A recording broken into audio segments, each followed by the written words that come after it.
Saludamos ya a Juan José García Ferrer, es secretario general de la Fundación Lares, que agrupa más de 1000 residencias en todo el país y son 49 en Madrid.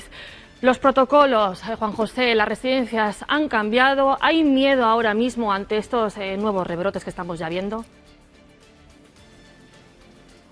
Temores evidentemente siempre hay. Buenos días a todos. Temores siempre hay.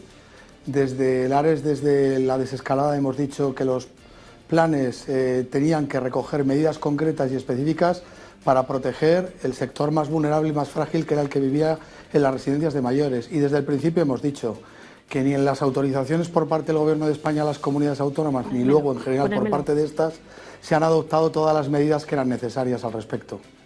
Quiero, Juan José, que escuches una información y ahora lo comentamos porque bueno, las residencias desde el inicio de la desescalada han tenido 326 nuevos ingresos.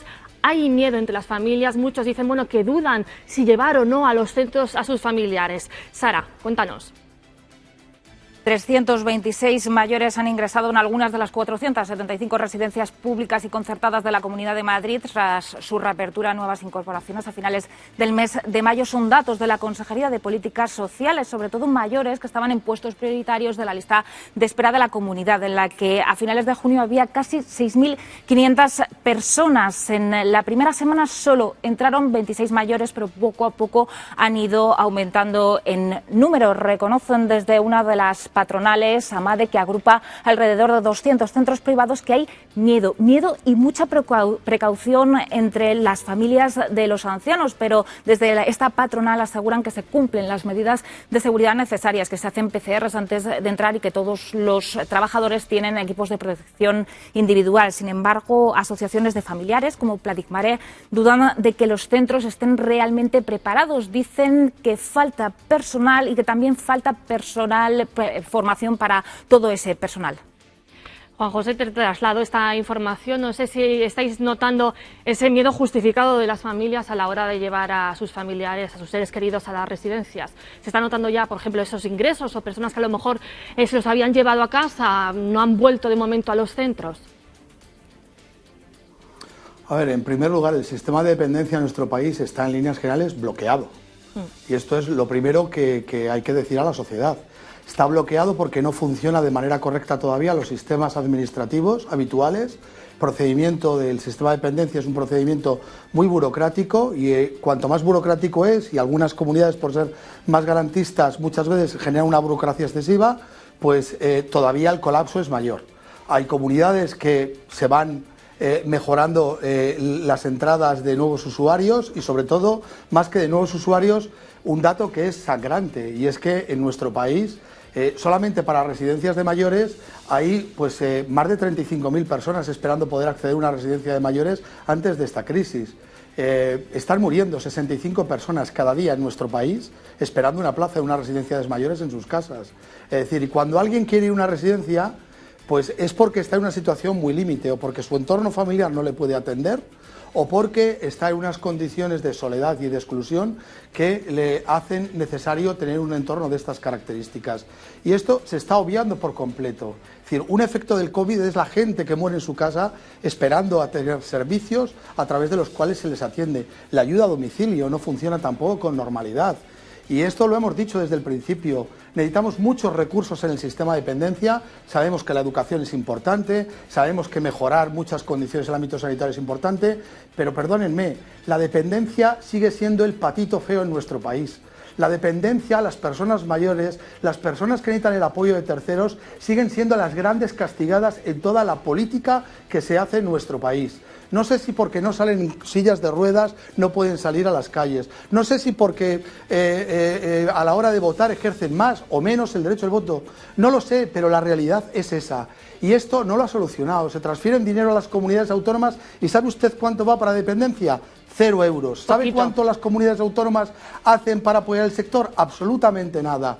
Si las propias comunidades autónomas, y con esto le termino, en algunos sitios han recomendado a las familias marcharse de las residencias, ¿cómo no van a tener miedo? Es decir, al final uno recoge lo que siembra, y lo que tenemos que hacer por parte de todos es tratar de generar el marco de trabajo más adecuado para que las residencias sean los entornos no solamente comprometidos de los trabajadores, sino lo más seguros posibles. Seguros, sí. Está claro que el problema de las residencias existía antes de esta crisis y lo que ha pasado con el coronavirus es que, bueno, se ha agravado.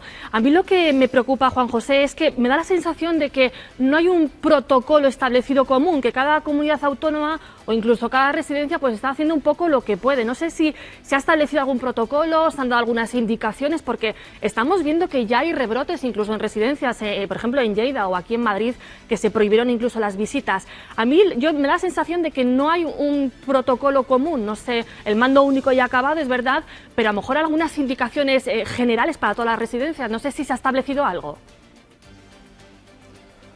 A ver, este es un problema que tiene nuestro país en el contexto territorial. Hace mucho tiempo que no se pueden consensuar determinadas líneas de acuerdos en materia de servicios sociales, precisamente por nuestro contexto competencial.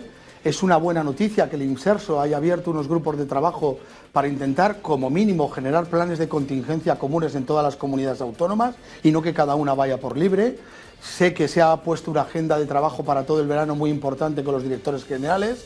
Agradecemos además que hayan reconocido el trabajo del ARES durante todos estos meses y nos hayan pedido participar en este contexto de trabajo del Inserso, pero independientemente de este trabajo decidido que hay que hacer de unificar, como usted dice, independientemente de que es absolutamente indispensable el adaptarnos a una realidad que es cambiante, sí que le debo decir que hay pautas diferentes de actuación que se han ido marcando, aunque es verdad que hay grandes lagunas. Seguimos sin saber cómo solucionar los servicios de estancias diurnas de personas mayores, seguimos sin tener pautas concretas y específicas en la atención domiciliaria, lo que acaba de decir el vicepresidente del Gobierno de la Comunidad de Madrid. Seguimos decidiendo castigar y maltratar a las personas mayores por las irresponsabilidades que hacemos los que están fuera de las residencias de mayores.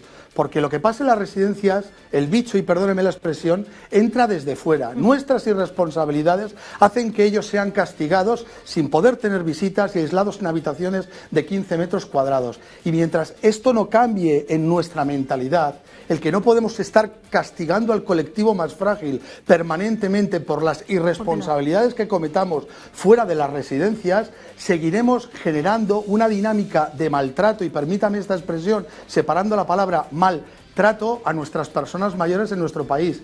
Y esto no es un problema de España, es un problema europeo, hasta tal punto que desde la Red Europea de Envejecimiento se está solicitando a la Unión Europea que haga recomendaciones de buenas prácticas, porque este maltrato generalizado del colectivo de las personas mayores es algo que pone de manifiesto la enorme crisis de valores que tiene la sociedad europea y nuestro propio país. Desde luego. Está claro que ha habido un problema en las residencias, pero tampoco podemos meter a todo el mundo, a todas las residencias en el mismo saco.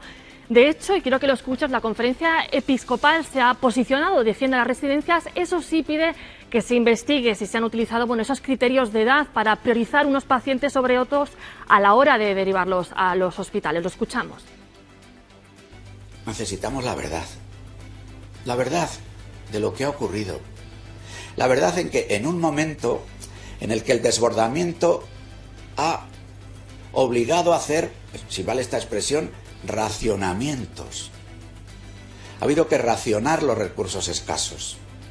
El asunto es cuál ha sido el criterio para racionar los recursos escasos. ¿Ha sido solo el DNI?